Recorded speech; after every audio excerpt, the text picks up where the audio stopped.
22 प्रतिज्ञा जो हमने दिल्ली में दोहराई, इन 22 प्रतिज्ञाओं में किसी भी देवी देवताओं का अपमान कहीं पर भी नहीं है। मैं ब्रह्मा विष्णु महेश को नहीं मानता। अब यहां पर हमारे पुलिस भाई भी खड़े हैं, आईपीसी एक्ट उन्होंने पढ़ा हुआ है, गाली का डेफिनेशन आईपीसी में है, गाली का डेफिनेशन में मैं नहीं मानता।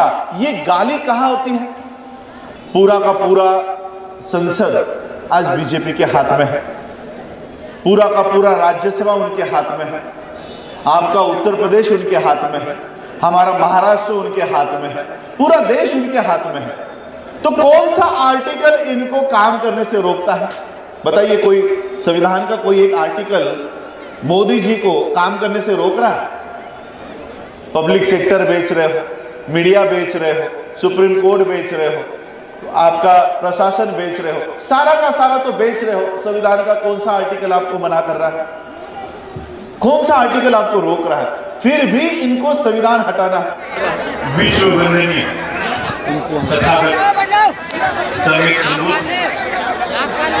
चक्रवर्ती सम्राट अशोक, गुरु रविदास जी, गुरु नानक जी, बोधिसत्व विश्व रत्न डॉक्टर बाबा साहब अम्बेडकर, मान्यवर काशीराम जी और जिन जिन महापुरुषों ने और महानायिकाओं ने हमारे हक और अधिकार की लड़ाई लड़ी, उन सभी महापुरुषों को और महानायिकाओं को मैं त्रिवार वंदन करता हूं। मंच पर उपस्थित आज के कार्यक्रम के आयोजक, आज के इस कार्यक्रम के अध्यक्ष अशोक कुमार गौतम जी, मंच पर उपस्थित अरविंद कुमार जी, नवनीत कुमार जी, इंद्रपाल जी, संजय कुमार भारती जी, संदीप कुमार जी, संजय कुमार जी, मिथिलेश कुमार जी, भूपेंद्र चक्रवर्ती, हरिपाल सिंह जी, रहेश पाल गौरव, अमित कुमार वर्मा, सुशील कुमार, श्यामवीर, अक्षय, देशराज जी, अनिल कुमार जी, सभी मंच पर उपस्थित सभी कार्यकर्तागण, मुझे आज इस कार्यक्रम के लिए जिन्होंने 2-3 महीने पहले से आमंत्रित किया और जिन्होंने अभी अपनी यहाँ पर अपनी बात रखी, वो हमारे साथी, हमारे भाई राहुल नागपाल जी, मनोज अंतानी जी भी नीचे ये सब कवर कर रहे हैं। सभी मान्यवर मेरे साथ आए हुए मेरे साथी, बुद्धिस्ट सोसाइटी ऑफ इंडिया के साथी, और यहाँ पर उपस्थित सभी मेरे भाइयों को, बहनों को, माताओं को राज रतन अम्बेडकर का जय भीम।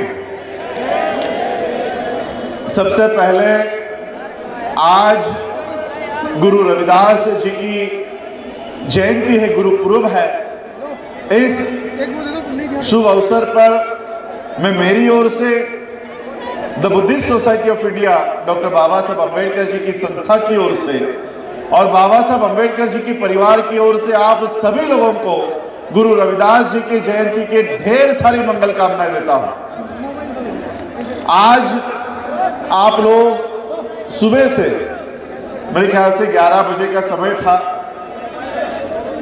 बीच में बहुत लंबा ट्रैफिक जाम लगने की वजह से मैं समय पर नहीं पहुंच पाया, लेकिन आप सब लोग यहां पर उपस्थित हैं। वो बाबा साहब का वंश कौन है, बाबा साहब का अंश क्या है, ये देखने के लिए, सुनने के लिए यहां पर ज्यादा मात्रा में इकट्ठा हो। बाबा साहब के वंशज को देखने की तमन्ना है, इसलिए आप लोग यहां पर इकट्ठा हो। लेकिन मैं आपको उससे भी एक बहुत बड़ी वंशावली से परिचित कराना चाहता हूं। सिर्फ बाबा साहब की नहीं, इस देश की भी एक वंशावली है। इस देश में भी पिछले 2500 सालों से ये वंश, विचारों का वंश बढ़ते आ रहा है। ये वंश शुरू होता है तथागत बुद्ध से। तथागत बुद्ध की जो विचारधारा थी, समता, स्वतंत्रता, न्याय, बंधुता, इस विचारधारा पर आधारित व्यवस्था को बढ़ाने का काम उनके तथागत बुद्ध के बाद जो प्रतिक्रांति हुई, प्रतिक्रांति होने के बाद इस देश के ब्राह्मणों ने समता, स्वतंत्रता, बंधुता, न्याय, इस व्यवस्था को खत्म कर दिया। इस व्यवस्था को खत्म कर दिया और जो कोई समता की बात करेगा, जो कोई बंधुता की बात करेगा, जो कोई भाईचारे का बात करेगा उसको मार डालने का आदेश इस देश से निकाला गया। फिर भी तथागत बुद्ध के विचारों का प्रचार इस देश में गुरु नानक ने किया, उनसे भी पहले गुरु रविदास जी ने किया, संत तुकाराम ने किया, संत कबीर ने किया, और फिर महात्मा फुले हो, साहू महाराज हो, इन सब ने, जो हमारे महापुरुष हैं, महानायिकाएं हैं, इन्होंने बुद्ध के विचारधारा का प्रचार और प्रसार उन्होंने लगातार किया। और इन महापुरुषों के विचारों को संविधान में अंकित करने का काम डॉक्टर बाबा साहब अम्बेडकर जी ने कानूनन रूप में कर दिया। और सही मायने में इस देश की वंशावली अगर आप देखना चाहो तो वो बुद्ध से शुरू होती है, गुरु नानक से शुरू होती है, गुरु रविदास जी से शुरू होती है, गुरु नानक तक आती है, संत तुकाराम तक आती है, संत कबीर तक आती है, और वो बाबा साहब अम्बेडकर जी के पास जैसे ही आती है, बाबा साहब अम्बेडकर इस विचारधारा को संविधान में अंकित कर देते हैं और कानूनन रूप से बुद्ध की विचारधारा को इस देश में लागू कर देते हैं। और उसी विचारधारा को मान्यवर काशीराम आगे बढ़ाते हैं। ये असली वंशावली इस देश की है। हम तो सिर्फ खून के रिश्तेदार है, विचारों के रिश्तेदार। आज भी आप लोगों के समक्ष आप लोगों को गाइड कर रहे हैं, मार्गदर्शन कर रहे हैं। इन विचारधारा के साथ हम लोगों को खड़ा होना है। आज के इस कार्यक्रम में आने के लिए मुझे 2 महीने पहले से राहुल नागपाल जी का फोन था कि आपको पीनी में आना है, हरदोई में आना है। और फिर अचानक मुझे कुछ गांठ डिटेक्ट हुई और वो उसका ऑपरेशन में टाल नहीं सकता था। मैंने मेरे डॉक्टर को एक ही बात पूछी कि आप भले मेरा ऑपरेशन करो, लेकिन मुझे 5 तारीख को उत्तर प्रदेश में जाना है, उससे पहले मैं ठीक हो जाना चाहिए, उस हिसाब से ही मेरा ऑपरेशन आपको करना होगा। और मैं सोमवार को, पिछले सोमवार को, मेरे ख्याल से 29 तारीख 30 तारीख थी, 30 तारीख को ऑपरेशन करके आज मैं आप लोगों के समक्ष हूँ। और लिटरली मुझे 5 दिन से वीकनेस है, लेकिन आप लोगों की ऊर्जा देखकर मेरी वीकनेस कहाँ चली गई मुझे पता नहीं है, लेकिन आप लोगों की ऊर्जा से मेरे में वो ऊर्जा आई है। आज राहुल नागपाल जी ने जो बात यहाँ पर रखी है, संविधान के माध्यम से बाबा साहब अम्बेडकर जी ने एक व्यवस्था कायम की। किस तरह से ये आज जो लोग संविधान को चलाने के लिए संसद में बैठे हैं, वो किस तरह से बुद्ध की इस विचारधारा को, गुरु नानक की इस विचारधारा को, गुरु रविदास जी की इस विचारधारा को, हमारे महापुरुषों के विचारधारा को किस तरह से खत्म करने का काम आज इस देश में चल रहा है। फिर से इस देश को गुलामी की ओर लेकर जाने का काम हो रहा है। बुद्ध कहते हैं कि इस देश में समता होगी, समानता होगी, न्याय होगा, भाईचारा होगा, और ब्राह्मणी व्यवस्था कहती है कि इस देश में ऊंच नीच होगी, समता नहीं होगी। इस देश में कौन सी व्यवस्था होगी? ऊंच नीच के ऊपर आधारित व्यवस्था होगी। बाबा साहब अम्बेडकर जी ने ऊंच नीच पर आधारित, आपने संविधान बताया, ये संविधान की प्रत है। देखिए एक ही आर्टिकल में आप लोगों के सामने पढ़कर सुनाना चाहूंगा। बाबा साहब अम्बेडकर जी ने 2500 सालों की ये ब्राह्मणों की गैर बराबरी की व्यवस्था को किस तरह से एक ही आर्टिकल में, एक ही लाइन में खत्म कर दिया। देखिए ये आर्टिकल मैंने आप लोगों के सामने खोला है। आर्टिकल 13 क्या कहते हैं? देखिए, इस देश में मनु का कानून कितने साल तक था पता है आपको? मनु का कानून ये बाबा साहब का कानून है। ये कानून है बाबा साहब ने दिया हुआ, बाबा साहब ने निर्माण किया हुआ संविधान है। इससे पहले मनु का कानून लागू था, और मनु के कानून में, जैसे राहुल जी ने कहा कि मनु के कानून का आदेश था कि पशु हो, शूद्र हो, ढोल हो, नारी हो, इनको सिर्फ पीटना है। इनका अधिकार क्या है? इनको सिर्फ पीटने का ही अधिकार है। ये मनु का कानून कहता है। शूद्रों को पढ़ाई लिखाई करने का अधिकार नहीं है। इनको पशु की तरह, ढोल को जैसे पीटते हैं वैसे इनको पीटना चाहिए। ये आज भी इनके धर्म ग्रंथों में लिखा हुआ है, ये लिखा हुआ है। इन 2500 सालों की व्यवस्था को बाबा साहब ने ये पूरे संविधान में नहीं हटाया। ये पूरा संविधान 395 आर्टिकल की ये ग्रंथ है। पूरे ग्रंथ को बाबा साहब ने संविधान को मनु के कानून को हटाने के लिए नहीं इस्तेमाल किया, सिर्फ एक लाइन में हटाया। क्या है देखिए वो लाइन, बाबा साहब लिखते हैं, इस संविधान के प्रारंभ से ठीक पहले भारत के राज्य क्षेत्र में प्रवृत्त सभी विधियां उस मात्र तक शून्य होती है जिस तक वे सब भागों में उपसंबद्ध से असंगत है। इसका मतलब क्या है, बाबा साहब लिखते हैं कि इस देश में भारत का संविधान जो बाबा साहब ने निर्माण किया है वो लागू होने से पहले जितने भी कानून इस देश के ऊपर है वो आज मैं शून्य घोषित करता हूं।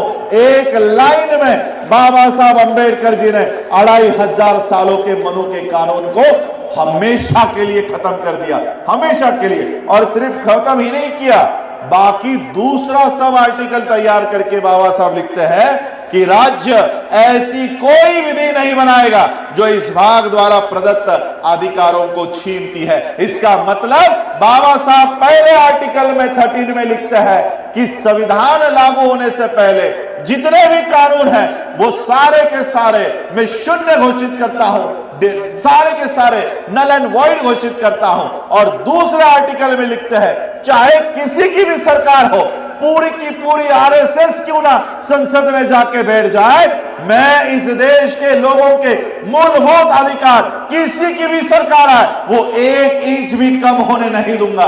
बाबा साहब ने संविधान में हमारे लिए प्रारंभ करके गए, इसलिए इनको संविधान से बहुत दिक्कत हो रही है।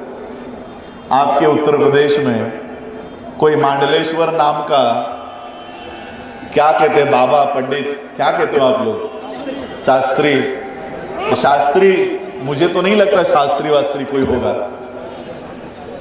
पिछले 2 साल पहले से वो संविधान लिख रहे हैं, भारत का संविधान लिख रहे हैं। उन्होंने सीएम को, राष्ट्रपति को, सबको निवेदन देकर उन्होंने अपना प्रारूप, उन्होंने वो प्रारूप तैयार करके कुछ अभी दिया है, हिंदू राष्ट्र होने की मांग कर रहे हैं।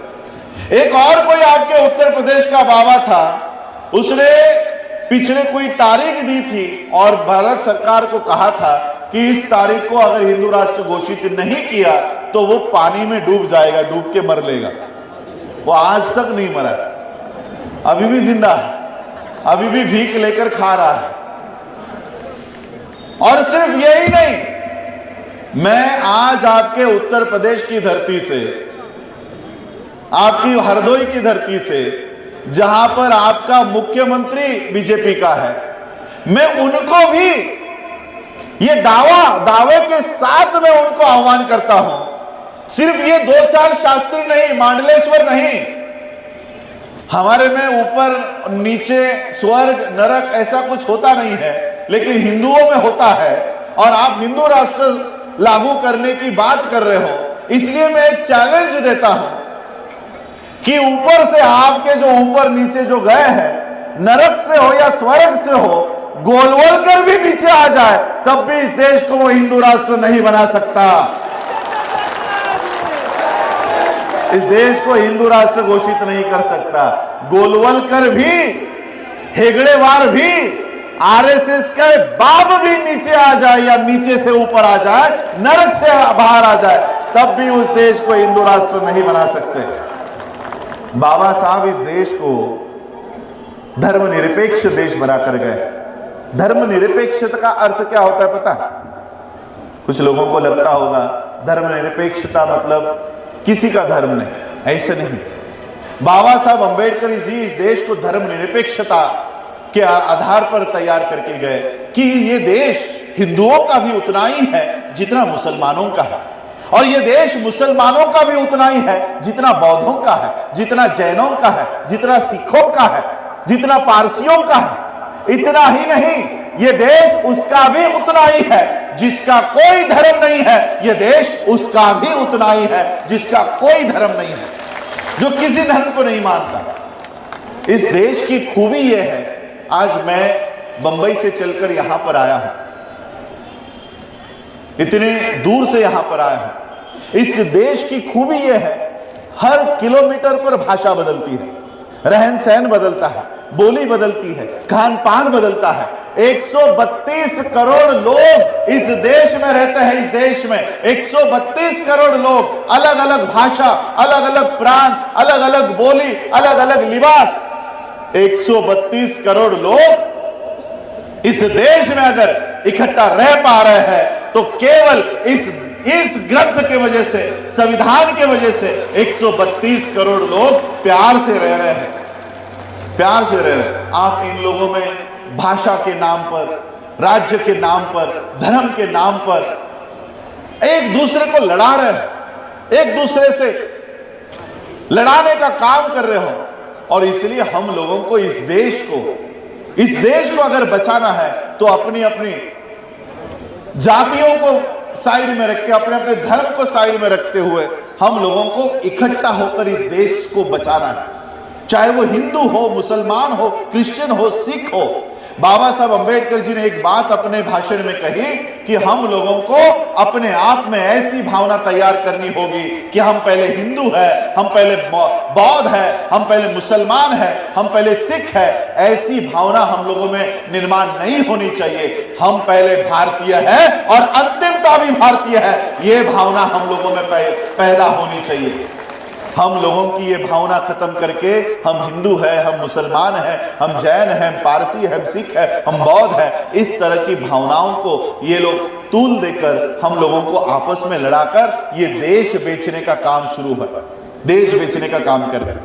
हम लोगों को लगा दिया धर्म के नाम पर, हम लोगों को लगा दिया जातियों के नाम पर, और पूरा देश ये लोग बेचने का काम कर रहे हैं, पूरा देश बेचने का काम कर रहे हैं। आज बाबा साहब अंबेडकर जी ने इस व्यवस्था से उठकर भी, मैं आज आप ज्यादा महिला यहां पर बैठी हुई है, बाबा साहब अंबेडकर जी ने बुद्ध का भी मार्ग हमें दिया कि इस बुद्ध के मार्ग पर चलो। इस बुद्ध के मार्ग पर आते हुए अपनी जातियों को बाहर रखो और उस तरह से आप बौद्ध धर्म में आओ। आज इस धम्म का इस्तेमाल बाबा साहब अंबेडकर जी ने जिन लोगों को इस धम्म में आने के लिए कहा, उनके अलावा ये 3.5% के लोग बाहर जाकर इस धम्म का इस्तेमाल कर रहे हैं। राहुल जी ने कहा कि किस तरह से इस देश का प्रधानमंत्री, जो इस देश को हिंदू राष्ट्र होने की संकल्पना लेकर, हिंदू राष्ट्र बनाने का सपना लेकर काम कर रहा है, वो तक बाहर जाने के बाद उसे भी मैं बुद्ध के धरती से आया हूं ये बोले बगैर वो भारत में पैर नहीं रह सकता। इस तरह की मजबूरी इस देश के प्रधानमंत्री पर आती है, इस देश के प्रधानमंत्री पर। बाबा साहब वो धम्म आपको देकर गए, जो इस देश का प्रधानमंत्री अभिधम्मा दिवस के नाम पर अलग अलग बौद्ध देशों को यहां पर इनवाइट कर रहे हैं, वो धम्म बाबा साहब आपको देकर गए। हमारा ध्यान वहां पर नहीं है, हमारा ध्यान वहां पर नहीं है। हम किसी देवी देवताओं का अपमान नहीं करते। 22 प्रतिज्ञा जो हमने दिल्ली में दोहराई, इन 22 प्रतिज्ञाओं में किसी भी देवी देवताओं का अपमान कहीं पर भी नहीं है। मैं ब्रह्मा विष्णु महेश को नहीं मानता। अब यहां पर हमारे पुलिस भाई भी खड़े हैं, आईपीसी एक्ट उन्होंने पढ़ा हुआ है, गाली का डेफिनेशन आईपीसी में है। गाली का डेफिनेशन में मैं नहीं मानता, ये गाली कहां होती है? कोई गाली है इसमें? मैं ब्रह्मा विष्णु महेश को नहीं मानता, कोई गाली आई इसमें? बाबा साहब ने जब ये 22 प्रतिज्ञा दी, उससे पहले 5 साल पहले संविधान लागू हो चुका था। 1950 में संविधान लागू हो चुका था। 1956 में बाबा साहब अंबेडकर जी ने 22 प्रतिज्ञा दी। इसका मतलब बाबा साहब अंबेडकर जी की 22 प्रतिज्ञा संविधान के दायरे में है, संविधान के बाहर की नहीं है, संविधान के दायरे में है। ये 22 प्रतिज्ञा देने के बाद आज तक मेरे ऊपर कोई एफआईआर नहीं है। कैसे बैठेगा? अगर कोई गाली है तो आईपीसी के कलम के अनुसार उसको गाली एस्टैब्लिश करना पड़ेगा कि ये गाली है। और इसलिए बाबा साहब ने हमें 22 प्रतिज्ञा किसी धर्म का अपमान करने के लिए नहीं, बल्कि एक संस्कृति से हम बाहर आ रहे हैं और इसलिए हम नए संस्कृति में, बुद्ध के संस्कृति में जाएंगे, तब हमें किस तरह का आचरण करना है, ये इसलिए 22 प्रतिज्ञा बाबा साहब ने हमें दी। और इसलिए आज बाबा साहब अंबेडकर जी के संविधान के साथ साथ बाबा साहब का धम्म भी हम लोगों को पूरे भारत में फैलाना है, पूरे भारत में, पूरे विश्व में हम लोग उसको फैला रहे हैं। बाबा साहब की इस कारवां को हम लोगों को आगे लेकर चलना है। हालांकि मेरी बोलने की क्षमता नहीं है, क्योंकि जब मैं बोल रहा हूं तब मेरे सर पे प्रेशर आता है, तो इसलिए मैं अधिक आप लोगों का समय नहीं लूंगा। लेकिन मैं एक बात जाते जाते आप लोगों को समझाना चाहता हूं कि क्यों ये व्यवस्था बाबा साहब के संविधान के पीछे पड़ी हुई है। मैं आपको पूछता हूं, पूरा का पूरा संसद आज बीजेपी के हाथ में है, पूरा का पूरा राज्यसभा उनके हाथ में है, आपका उत्तर प्रदेश उनके हाथ में है, हमारा महाराष्ट्र उनके हाथ में है, पूरा देश उनके हाथ में है। तो कौन सा आर्टिकल इनको काम करने से रोकता है? बताइए, कोई संविधान का कोई एक आर्टिकल मोदी जी को काम करने से रोक रहा है? पब्लिक सेक्टर बेच रहे हो, मीडिया बेच रहे हो, सुप्रीम कोर्ट बेच रहे हो, आपका प्रशासन बेच रहे हो, सारा का सारा तो बेच रहे हो। संविधान का कौन सा आर्टिकल आपको मना कर रहा है? कौन सा आर्टिकल आपको रोक रहा है? फिर भी इनको संविधान हटाना है, फिर भी इनको संविधान, नया संविधान चाहिए। ऐसा क्यों? ऐसा क्या है संविधान में जो ये पूरी की पूरी व्यवस्था संविधान को हटाने के लिए लगी हुई है?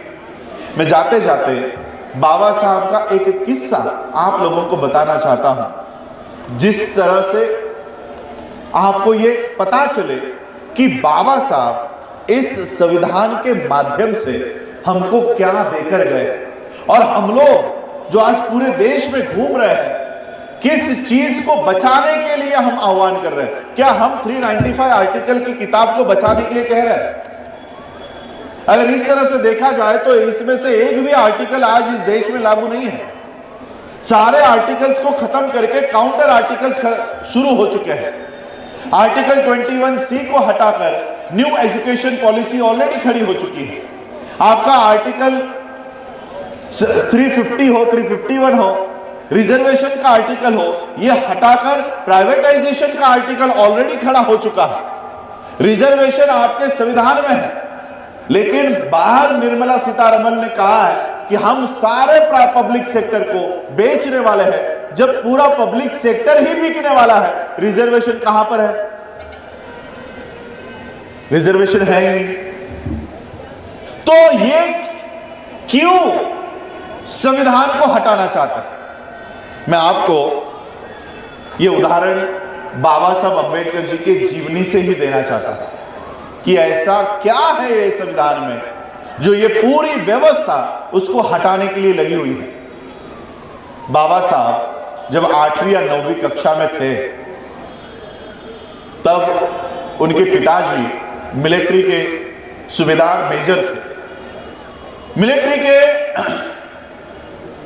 नौकरी में होते हुए उनकी ट्रांसफर घर से दूर हुआ करती थी। साल साल भर वो घर नहीं आते थे, महीने महीने वो अपने बच्चों को देख नहीं पाते थे। जब बाबा साहब अंबेडकर जी के पिता की ट्रांसफर, तबादला घर से 100-150 किलोमीटर दूरी पर हुआ, तब पिता को लगा कि अब मैं थोड़ा बच्चों के नजदीक आया हूं, क्यों ना बच्चों को मिला जाए, क्यों ना बाबा साहब को मिला जाए। इसलिए बाबा साहब के पिताजी ने बाबा साहब के नाम से एक टेलीग्राम किया और बाबा साहब से कहा कि अगर आपके स्कूल की छुट्टियां लग गई होंगी तो आप लोग मुझे मिलने के लिए आ जाओ। मुझे मिलने के लिए अगर आना है तो ये स्टेशन से ये ट्रेन पकड़ो और ये स्टेशन पर उतर जाना। मैं किसी ना किसी को तुमको लेने के लिए भेज दूंगा। किस तारीख को आने वाले हो वो तारीख लिखकर बता देना। अब ये टेलीग्राम बाबा साहब को मिला। बाबा साहब 8वीं 9वीं कक्षा में पढ़ रहे थे। बाबा साहब, उनके बड़े भाई और उनके बहनों के बच्चे, ये सभी लोग बाबा साहब के पिता को मिलने के लिए उन्होंने निकलने का तय किया। बाबा साहब ने टेलीग्राम किया कि पिताजी हम इस तारीख को निकलेंगे, हमें लेने के लिए किसी ना किसी को भेज देना। अब ये टेलीग्राम बाबा साहब अंबेडकर जी के पिताजी के ऑफिस में आया, पिता के ऑफिस में आया, और जिसको ये टेलीग्राम मिला उसने ये टेलीग्राम बाबा साहब के पिताजी को दिया ही नहीं। अब बाबा साहब के पिताजी को पता नहीं कि मेरे बच्चे कब आने वाले हैं, और यहां से बच्चों ने तय समय पर ट्रेन पकड़ ली और जिस स्टेशन पर उतरने के लिए कहा था वहां पर जाकर उतर गए। अब वो अपने बच्चे, वो सारे बच्चे, बाबा साहब अपने पिता की राह देख रहे हैं कि हमारे पिता आएंगे, और पिता को पता ही नहीं कि बच्चे स्टेशन पर हैं। बहुत देर राह देखने के बाद ट्रेन चली गई, सभी लोग अपने अपने दिशा में चले गए। ये 4-5 बच्चे स्टेशन पर ऐसे ही अपने पिता की राह देख रहे थे, पिता की राह देख। स्टेशन मास्टर ने देखा कि ये 4 बच्चे अच्छे कपड़े पहने हुए हैं, अच्छे घर के लग रहे हैं। वो स्टेशन मास्टर बच्चों के पास आया और बच्चों को आकर पूछा कि कहाँ जाना है, तुम लोगों को लेने के लिए कोई आया नहीं? तो बच्चों ने, बाबा साहब ने कहा कि हमारे पिताजी मिलिट्री में बड़े अफसर हैं, हमें इस पते पर जाना है, हमें यहां पर छोड़ने की व्यवस्था कीजिए। तो स्टेशन मास्टर ने, बगल में ही बैलगाड़ी खड़ी थी, हमारे यहाँ पर बैलगाड़ी चलती है, आपके यहाँ पर तांगा चलता, वैसे हमारे यहाँ बैलगाड़ी चलती है। तो बैलगाड़ी वाले को बुलाया और उसको कहा कि देखो ये बड़े अफसर के बच्चे हैं, मिलिट्री सूबेदार के बच्चे हैं, इनको इस पते पर छोड़कर आ जाए। तो बैलगाड़ी वाले ने उन बच्चों को बैलगाड़ी में बैठने के लिए आमंत्रित किया। सभी बच्चे बैलगाड़ी में कूदकर बैठ गए और फिर वो बैलगाड़ी बाबा साहब के पिताजी के हेडक्वार्टर के लिए निकल पड़ी।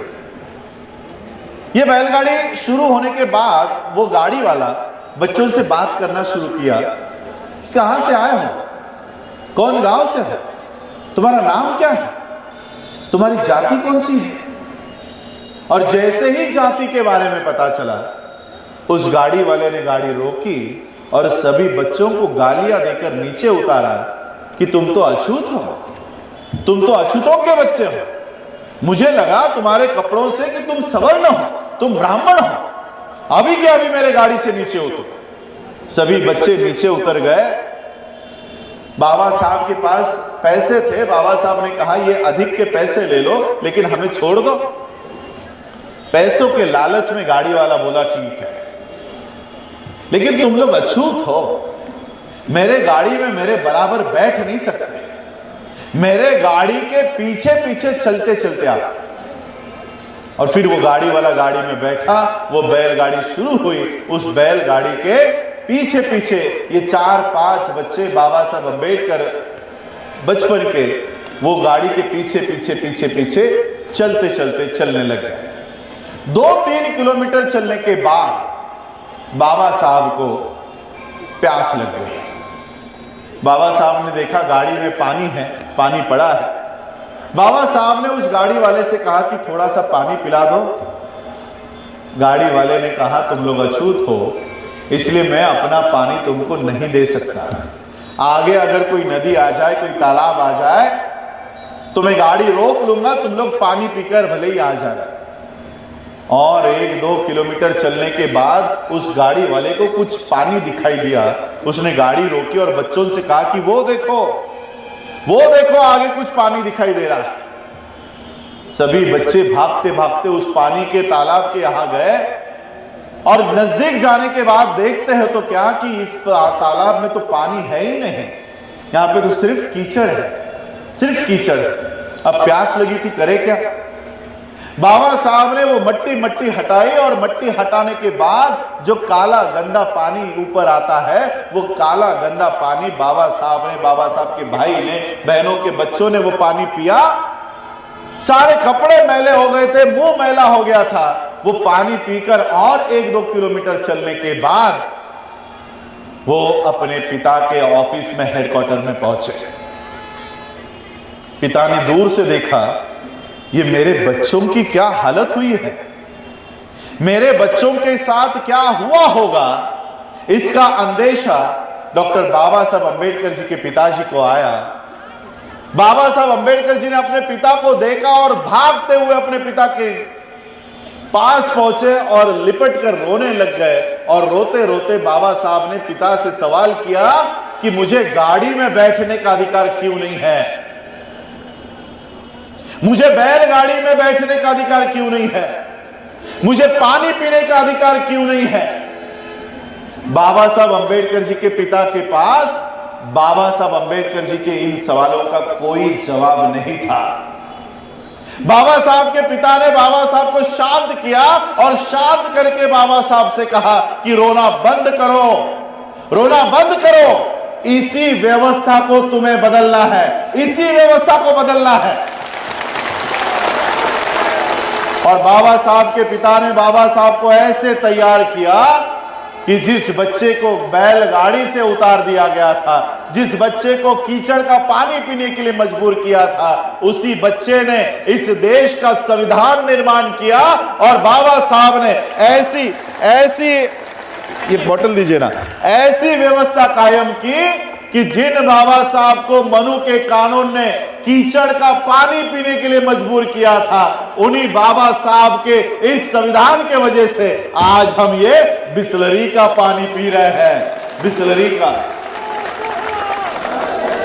सुबह 5 बजे मुंबई एयरपोर्ट से बैठा और 7:30 बजे आपके लखनऊ में आया। 2,500-3 हजार किलोमीटर आज मैं 2 घंटे में पार कर पाया। जिन बाबा साहब अंबेडकर जी को बैलगाड़ी से उतार दिया गया था, आज उनकी पीढ़ियां हवाई जहाज में बैठती है। ये व्यवस्था बाबा साहब देकर गए हैं। ये संविधान नहीं हटाना चाहते, ये इस ग्रंथ में लिखे हुए पन्नों को नहीं हटाना चाहते। ये आपकी सूट बूट टाई कोट की, ये आपकी हवाई जहाज की, ये आपकी व्यवस्था को खत्म करना चाहते हैं। इस बात को समझो, संविधान को बचाने के लिए नहीं, अपनी विरासत को बचाने के लिए हम लोगों को आगे आना है। अपनी विरासत को बचाने के लिए हमको आगे आना है। जाते जाते एक और किस्सा संविधान के बारे में बताना चाहता हूं। 26 नवंबर 1949 को बाबा साहब अंबेडकर जी ने ये संविधान भारत के संविधान सभा में भारत के संविधान सभा को प्रस्तुत किया। भारत के संविधान सभा को प्रस्तुत किया। पानी पानी ना ना कोई नहीं। संविधान देने के बाद बाबा साहब अपने दिल्ली के अलीपुर रोड के बंगले पर गए, संविधान दिया और उनकी ना आराम कुर्सी थी। आराम कुर्सी आप पता है होती है ना, आराम कुर्सी पे आगे पीछे झूला लेकर बैठता है। बाबा साहब उस कुर्सी पर आकर बैठ गए। बैठने के बाद बाबा साहब ने अपनी आंखें बंद कर ली और आगे पीछे गोता खाते हुए उनके आंखों से आंसू टपकना शुरू हुए, आंसू आना शुरू हुए। बगल में बाबा साहब अंबेडकर जी के सेक्रेटरी हुआ करते थे नानक चंद रत्तू। नानक चंद रत्तू ने देखा कि बाबा साहब बैठे बैठे रो रहे हैं। अब बाबा साहब को कैसे उठाऊं और कैसे पूछूं कि आप रो क्यों रहे हैं, कैसे पूछूं? तो नानक चंद रत्तू ने एक युक्ति निकाली और बाबा साहब के पैरों के यहां बैठे और पैर दबाते दबाते बाबा साहब से पूछा कि बाबा साहब, अभी आप भारत को, इस देश को संविधान देकर आए हो, इस देश को एक अच्छी व्यवस्था देकर आए हो, फिर किस बात का दुख है आपको? क्यों रो रहे हो? इतनी अच्छी व्यवस्था भारत को देकर आए हो, फिर किस बात का गम है आपको? क्यों रोते हो? बाबा साहब ने रत्तू से कहा कि रत्तू, मुझे मेरे बेटे की याद आ गई। मेरा बेटा राजरतन, मेरा जो नाम है ये बाबा साहब के सबसे चहेते बच्चे का नाम है। उस बच्चे के याद पर मेरे पिता ने मेरा नाम बाबा साहब के बच्चे के नाम पर रखा, वरना ये मेरा नाम नहीं है, ये बाबा साहब के बेटे का नाम है। बाबा साहब का पांचवा और आखिरी बेटा राजरत्न। ये 2.5 साल का जब हुआ तब इसे डबल निमोनिया हुआ था। Double pneumonia. हमारे बच्चे को 102 डिग्री भी अगर बुखार आ जाए तो हम अस्पताल में भर्ती कराएंगे। इस बच्चे को सिर्फ निमोनिया नहीं था, डबल निमोनिया था, लेकिन वो अस्पताल में नहीं था, घर पर था और कई दिनों से घर पर था। और उस समय बाबा साहब के पास थोड़े बहुत पैसे हुआ करते थे, पैसे थे बाबा साहब के पास, फिर भी वो घर पे था। क्यों घर पे था पता? क्योंकि अस्पताल में कोई लेता नहीं था, कोई अस्पताल में लेता नहीं था, वो घर पर ही पड़ा था। पैसे देने के बावजूद कोई डॉक्टर उसको हाथ लगाने के लिए तैयार नहीं था। बाबा साहब ने कहा कि ये पैसे ले लो लेकिन मेरे बच्चे का इलाज कर दो, लेकिन कोई इलाज करने को तैयार नहीं था। वो बच्चा घर में पड़ा हुआ बीमारी से लड़ रहा था, डबल निमोनिया से लड़ रहा था। कितने दिन तक उसके बगल में बैठा रहूं और समाज का काम छोड़कर बच्चे के पास बैठा रहूं। इसलिए बाबा साहब उस बच्चे को छोड़कर हाई कोर्ट के एक केस के लिए चल पड़े। बॉम्बे हाई कोर्ट में कोई एक मैटर लगा हुआ था, उस मैटर के लिए बाबा साहब निकल गए। बाबा साहब जैसे ही कोर्ट में पहुंचे, घर पर माता रमाई ने देखा कि बच्चे का बुखार बढ़ते जा रहा है। माता रमाई ने तुरंत एक संदेशा बाबा साहब अंबेडकर जी के नाम से हाई कोर्ट में भेजा कि बाबा साहब आप जहां कहीं पर भी हो तुरंत घर चले आओ, तुरंत घर चले आओ। अब बाबा साहब डबल निमोनिया में तड़पता हुआ बच्चा घर पर छोड़कर आए थे। बाबा साहब को पता चल गया कि मेरे बच्चे के साथ जरूर कुछ हुआ होगा। बाबा साहब अपना सारा काम छोड़कर तांगा करके जिस चाली में बाबा साहब रहा करते थे, 10 बाय 10 के रूम में, बाबा साहब वहां पर तांगे से आए और भागते भागते अपने घर पे गए कि माता रमाई ने तुरंत बुलाया है, जरूर कुछ हुआ होगा। और बाबा साहब दौड़ते दौड़ते अपने घर पे गए, उस राजरत्न को उठाया और अपने गले से लगाकर उसको प्यार करने लगे। और प्यार करते करते पता चला कि ये बच्चा तो 2 घंटे पहले ही मर चुका है। ये बच्चा तो 2 घंटे पहले ही मर चुका है। और फिर बाबा साहब फूट फूट कर रोए, फूट फूट कर रोए। फूट फूट कर रोने के बाद बाबा साहब के कार्यकर्ताओं ने बाबा साहब को शांत किया। शांत करने के बाद एक कार्यकर्ता ने बाबा साहब से कहा कि बाबा साहब अब बच्चे पर अंतविधि करनी होगी, अंतविधि करनी होगी। उसके साहित्य के लिए, उसके कफन के लिए जो पैसे लगते हैं वो दीजिए ताकि हम वो सारा सामान लेकर आते हैं। शांत हुए बाबा साहब के कानों पर जब ये शब्द पड़े, तब बाबा साहब के जेब में उस बच्चे के लिए कफन लाने के लिए पैसे नहीं थे। बाबा साहब फिर फूट फूट कर रोने लग गए। बगल में माता रमाई खड़ी थी। माता रमाई को पता चला इन आंसुओं की वजह कुछ और है, इस रोने की वजह कुछ और है। माता रमाई को पता चला कि बाबा साहब के जेब में कफन लाने के लिए पैसे नहीं है। माता रमाई ने बदन पर की साड़ी फाड़ी और उस 2.5 साल के राजरत्न को उस साड़ी में लपेटकर ये दोनों पति पत्नी उस बच्चे का अंतविधि करके आए। ये बात बाबा साहब अंबेडकर जी को संविधान देने के बाद उस कुर्सी पर बैठे बैठे बाबा साहब को याद आई। बाबा साहब नानक चंद रत्तू को कहते हैं कि रत्तू एक समय था कि मेरा बेटा राजरत्न इस विश्व से विदा लेते समय मैं उसके शरीर पर कफन तक डाल नहीं सका। मैं मेरे बच्चे के शरीर पर कफन तक डाल नहीं सका, बिना कफन के उसको अलविदा करना पड़ा। लेकिन रत्तू, मैंने आज इस देश में ऐसी व्यवस्था कायम की है ये संविधान मैंने आज ऐसा निर्माण किया है कि मेरा आने वाला हर एक राजरत्न ये सूट बूट टाई कोट में पैदा होगा। ऐसी व्यवस्था मैंने इस देश में कायम की है।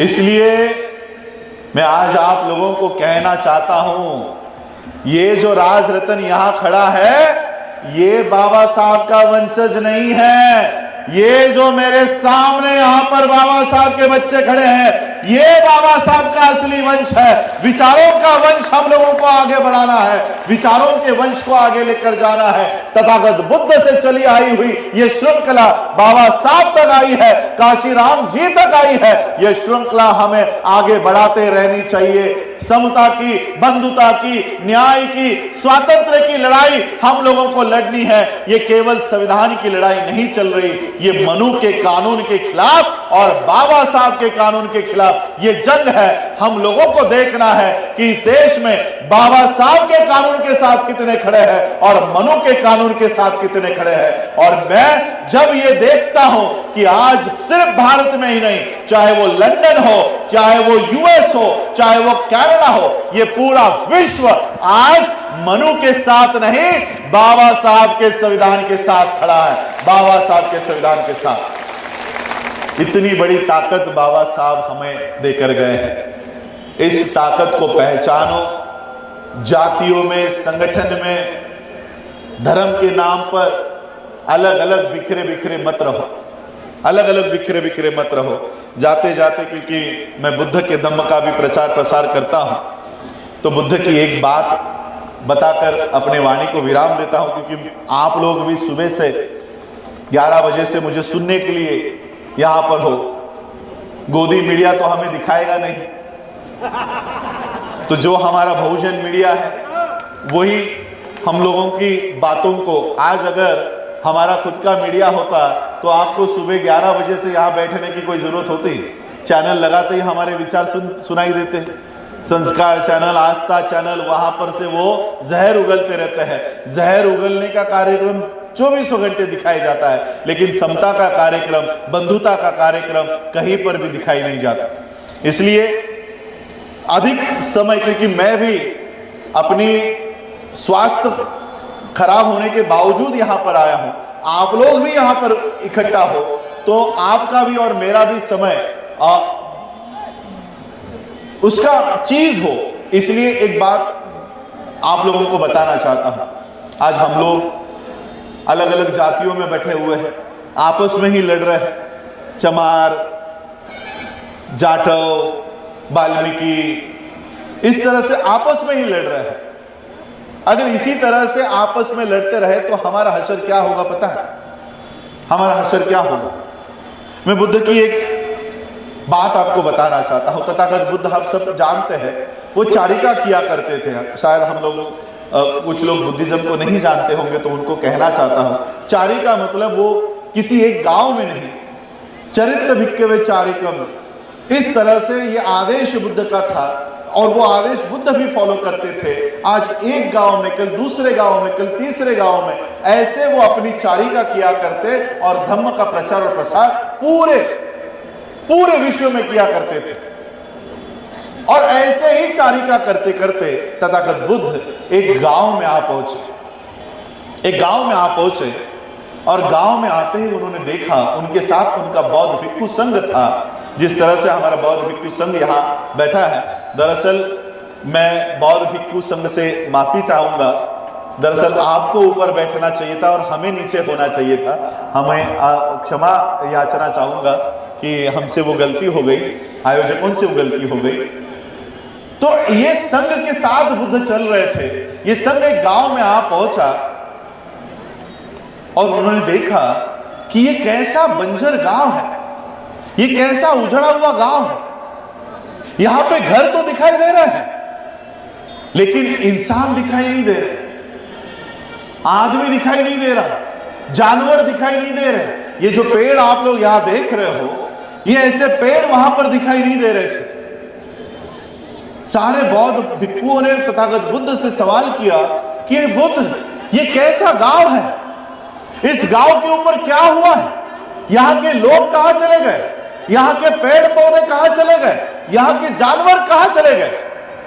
बुद्ध को भी इस बात का अवमान नहीं हुआ, अनुमान नहीं हुआ कि यहाँ के लोग कहां चले गए। बुद्ध ने सभी संघ के भिक्षुओं से कहा कि जाओ जरा देखो, एक एक घर में जाओ और एक एक घर में जाकर तहकीकात करो कि यहां क्या हुआ है, इस गांव के ऊपर क्या हुआ है, इस गांव के लोग कहां चले गए। सब बौद्ध भिक्षु एक एक घर में गए, तथागत बुद्ध भी एक घर में गए और घर में जाकर देखते हैं तो क्या, सभी लोग अपने अपने घरों में मरे पड़े हैं, मरे हुए हैं और अपने अपने घरों में पता नहीं कितने सालों से मरे पड़े हैं। उनके सिर्फ पिंजर उन घरों में पड़े हुए हैं, उनके पिंजर उन घरों में। बुद्ध ने देखा, भिक्षुओं ने देखा और उन्होंने एक खास बात नोट की कि सभी जो पिंजर है वो एक गड्ढे में पड़े हुए हैं, गड्ढे में। सभी बौद्ध भिक्षु बुद्ध के पास आए और बुद्ध से पूछा कि हे तथागत, ये क्या दृश्य है? सभी लोग अपने अपने घरों में मरे पड़े हैं और विशेष सभी लोग एक गड्ढे के अंदर हैं। ये गड्ढा किसने खोदा? ये गड्ढे के अंदर जाने का रहस्य क्या है? तथागत बुद्ध ने कहा, तथागत बुद्ध ने सारा एनालिसिस किया और एनालिसिस करके उन्होंने कहा कि इस गांव के ऊपर पिछले 10-12 सालों से बारिश नहीं हुई।